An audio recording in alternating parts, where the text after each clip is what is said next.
I must admit that I don't have many recollections of Diane. I suppose it seems like I've known you my entire life.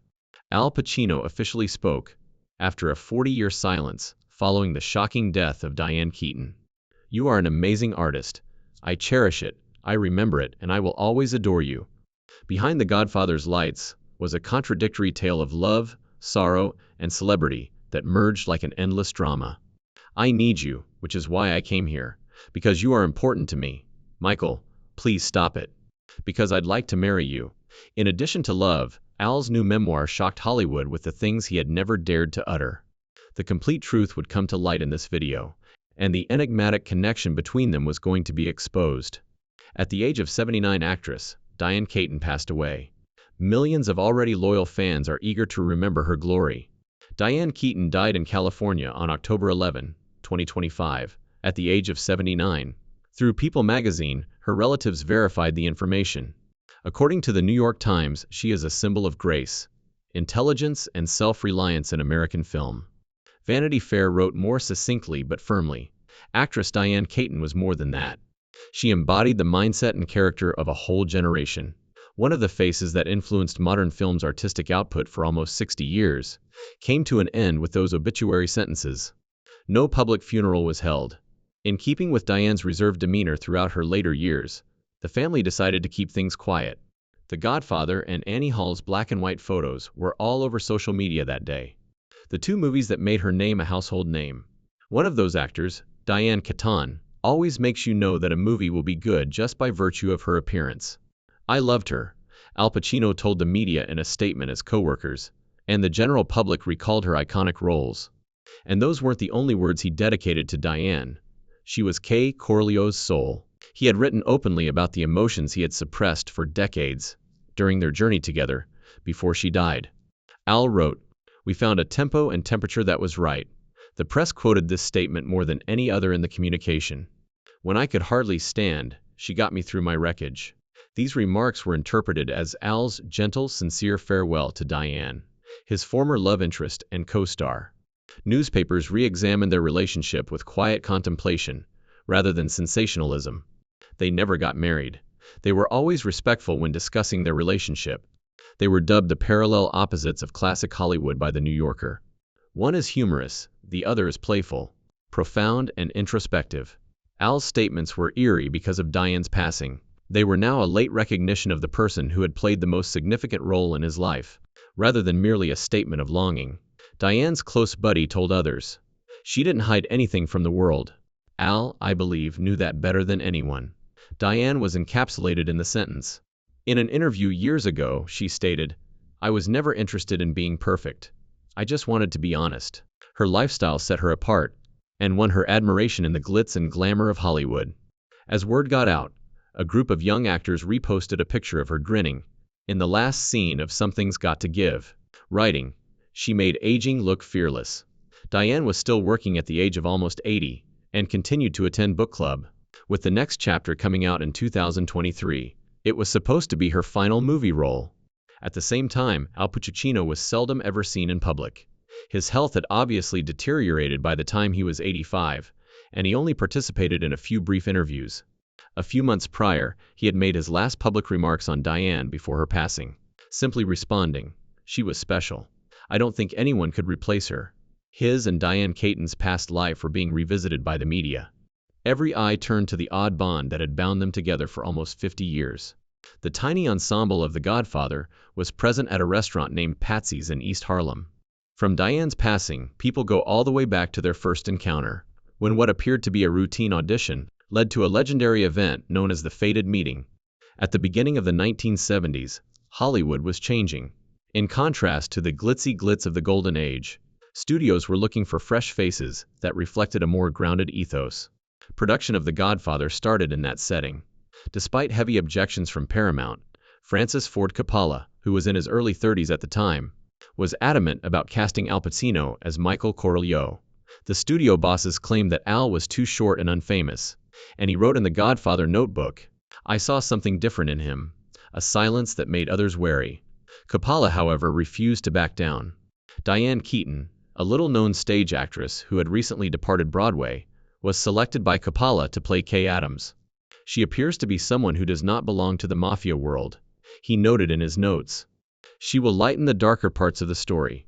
Diane, who was only in her 20s, stated, I remember the first time I met Al Pacino, and she never thought that a short audition would transform her entire career. We had to try out for The Godfather, so we met in a tavern. It was an odd experience. Quiet and unfamiliar. Two young strangers asked to do a romantic scene together. Francis Ford Coppola later stated in an interview, her audition was a performance I couldn't refuse. He knew he had found the right person for Kay, the only woman who could make Michael Corleone appear human in a world of crime. Diane later revealed that Al hardly spoke, only looked at her through a haze of cigarette smoke, and that silence was what drew her in. The studio, according to the New York Times, pushed Coppola to replace Al with a more seasoned actor. But the director refused to back down, even if it meant jeopardizing his own career. Filming officially started in New York in March 1971, with the first scene starring Al and Diane being Connie Corleone's wedding, which also marked their first on-screen appearance together. Tension pervaded the set during the 8 months of filming, and Al hardly spoke to anybody but Coppola. Diane, who was animated and full of laughing, served as the only link between him and the crew. One crew member noted, she made Al smile for the first time in weeks. A special chemistry developed between them over time as a result of such interaction. The Godfather was finished in August of the same year and released the following spring.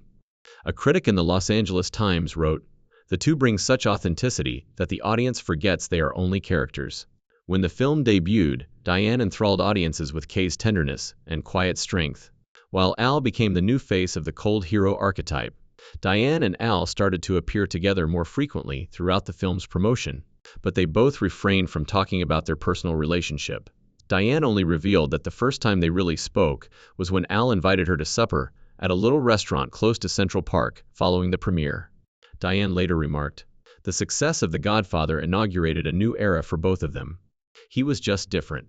He wasn't like anyone I had ever met. He didn't try to be charming. In addition to redefining the gangster genre, the movie put them at the forefront of American cinema in the 1970s. Diane became one of the most sought-after actresses among emerging directors, and Al soon received an Oscar nomination. Diane and Al left the set of The Godfather with dazzling celebrity and an unseen bond between them in real life. They became extremely famous as a result of their success. They were also thrown into the maelstrom of notoriety, anticipation, and wordless desolation. After that, their connection started to transform from the secret darkness inside their souls to the spotlight of celebrity. Diane Keaton and Al Pacino formally began dating following the success of The Godfather Part 2. They started going out together more frequently, attending Paramount events and premieres together. They were both rising stars. They made the decision to keep their personal lives out of the public eye. Diane once said, "Love of my life, but we're complicated." That succinct statement sums up their differences wonderfully. One is bright and open, whereas the other is quiet and introspective. A few years later, Diane's career took off. When Annie Hall was released in 1977, she immediately became well known. She won the Academy Award for Best Actress for the part. Diane became a fresh representation of the modern woman on cinema, thanks to her easygoing manner, organic performance, and perceptive attractiveness. She was referred to by the media as the face of a time, a representation that was both creative and realistic. In interviews, she openly discussed women's autonomy in the field, and how success did not have to be dependent on masculine stereotypes. Al Pacino achieved yet another of his own peaks. Scarface cemented his reputation as the most intense and revolutionary actor of the 1980s, while Dog Day Afternoon made him a symbol of unadulterated rebellious emotion. He was a guy lost in his resistance, once characterized by a critic as the face of America's post-war disarray. According to one interview, Diane and I have a rhythm that's ours. Their connection came from a shared artistic pulse, despite the fact that their worlds were completely different. They tried to stay together in the face of fame. Diane frequently attended Al's rehearsals, and occasionally showed up backstage. Friends remembered that they were never showy, just two people talking for hours about film theater and the little things in life. But at the same time, their approaches to fame started to diverge. Al withdrew, living in silence and avoiding noise, while Diane loved talking about promotions and expressing her feelings. They continued to see each other during this time, but their relationship deteriorated as Diane pursued independent projects, and Al became preoccupied with big studio productions. They later met again on the set of Reds, where Keaton collaborated with Warren Beatty. And some tabloids started speculating that Pacino was envious, but Diane just said, "We're still friends," in response. "We don't need to define it." By the late 1980s, they were worn down by disparities in perspective and lifestyle. Diane spent most of her time in Los Angeles, where she concentrated on theater and considered becoming a director. Al lived mostly in New York, dedicated to Broadway, and rarely seen in public. They continued to meet at important events, award shows, movie premieres, and sometimes backstage at talk shows, but they avoided discussing personal matters in interviews. They knew that their relationship had ended not because they were unloved, but rather because fame had drawn them apart. Years went by, and Diane and Al kept circling each other's lives, like two planets in the same orbit, but never really coming into contact, until fate brought them together once more. Francis Ford Coppola wanted to bring the original cast back together, to wrap up the two-decade-long story, when he decided to make The Godfather, Part 3. Even though their relationship had ended years prior, Diane Keaton and Al Pacino both agreed to come back. Filming started in Rome in late 1989, with interior scenes later moving to New York. Diane was professional and upbeat with the crew on set, while Al was as quiet as ever. They hardly spoke to each other in private, but they worked well together in their scenes. "It was a reunion, but complicated," Diane recounted afterwards. The intricacy she mentioned existed not just between Michael and Kay, but also between the two of them in real life. Al Pacino was going through a difficult period at the time, and had a child with a previous lover, which caused Diane a great deal of pain. After the news broke, their relationship cooled. In a contemplative interview, Al said briefly, "It was a goodbye that mirrored our characters." This is a rare admission that their on-screen farewell mirrored their real one. Diane wrote more bluntly in her memoir, "I told him if he didn't want to marry me, I was leaving, and I did." It was the outcome of years of waiting for a response that never materialized, not an act of spontaneous behavior. Nearly 2 decades of interaction between two people who lived at separate rhythms, one wanting commitment, the other fearing attachment, were ended by that final phrase. No one on the set dared to speak during the filming of the last moment between Michael and Kay, according to an interview by Francis Ford Coppola. "They didn't have to do anything," he said. "All they needed to do was glance at one another." Many people thought that Diane and Al were still in love because of their eyes, but the filmmaker knew that it was their real departure. They parted ways when filming concluded in the middle of 1990, while Al continued to be absorbed in his art, bearing scars that only he could comprehend and would never discuss. Diane devoted her attention to starting a tiny family of her own. The last admissions. Diane Keaton left emotionally charged jobs after The Godfather Part 3 in search of a more tranquil pace in her life. In 1996, she adopted Dexter, and in 2001 she adopted Duke, and frequently stated in interviews, "Motherhood taught me what love really means." For Diane, having children was a means of reconstructing her own reality, rather than a means of making up for the lack of love. For the next 30 years, Diane kept showing up in movies that featured funny, emotionally complex, and sophisticated women. She received another Oscar nomination for Marvin's Room, and she returned to the spotlight in Something's Got to Give, where she played a lonely, resilient woman, the family stone, a part that is frequently characterized as her own reflection, because she maintained her distinctive appeal long into her 60s, as demonstrated by Book Club and My Statement. Numerous reviewers pointed out that Diane exemplified a type of profession that was long-lasting and elegant, free of rivalry or commotion. At the same time, Al Pacino reached a new high as the 1990s began. He was recognized as a master of his profession when he won his first Academy Award for Scent of a Woman. Later he starred in Heat, The Insider. Amidst a continually evolving Hollywood, The Devil's Advocate and numerous others continue to have a distinct place. However, his personal life was quiet despite his professional achievements. Al and Beverly D'Angelo had 3 children, a son named Roman, and twins named Anton and Olivia. He never got married, despite having numerous relationships.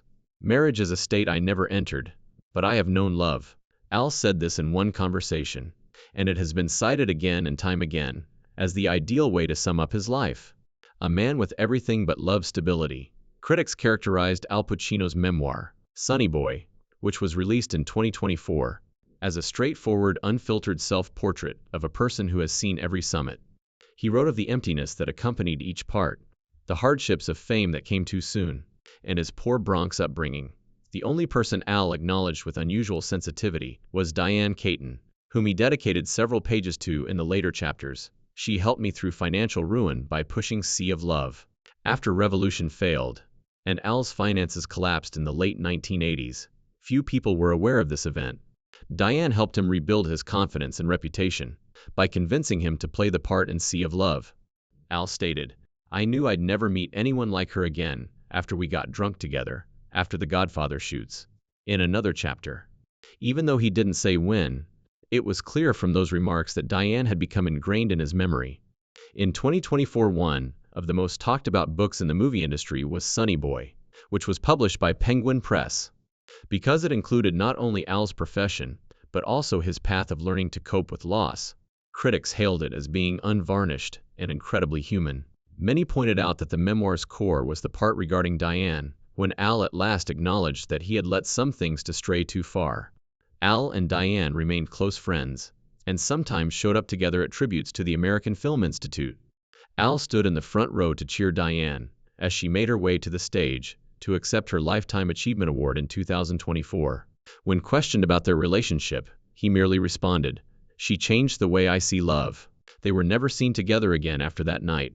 Diane Keaton died quietly in California a year later. During the memorials, Sonny Boy reappeared as a sort of backward farewell from the living, not the dead. Like a farewell he had never said out loud, the words Al wrote about Diane spread over the world. In addition to their classic performances, Diane Keaton and Al Pacino created a legacy that changed the way viewers perceived humanity in movies. The role of women on screen was changed by Diane. In every stage of life, strong, vulnerable, humorous, profound, and always true to themselves. She demonstrated that a woman could be the focus of the narrative with only her honesty, and that she didn't have to fit in to be loved. Her fashion sense, from her wide-brimmed hats to her direct speech, became a statement of independence and individuality that went beyond cinema. With his sharp eyes and strong voice, Al Pacino personified the flawed hero, quiet, ferocious, and contradictory. He demonstrated that silence and stare, not words, are what truly give an action its power. Another aspect of the human condition was exposed by each of his characters: pride, frailty, longing, and isolation. They have always been remembered by the public, from The Godfather to Annie Hall. From their spectacular debuts to their somber latter years, no titles or vows were necessary for their relationship. On the screen where Michael gave Kay a final glance, it only existed like a gentle light. Please leave a remark below if the Diane Keaton and Al Pacino story changed your perspective on love, attachment, and separation. Remember to hit the like, subscribe, and notification bell buttons to ensure you don't miss any more profound and meaningful movie tales.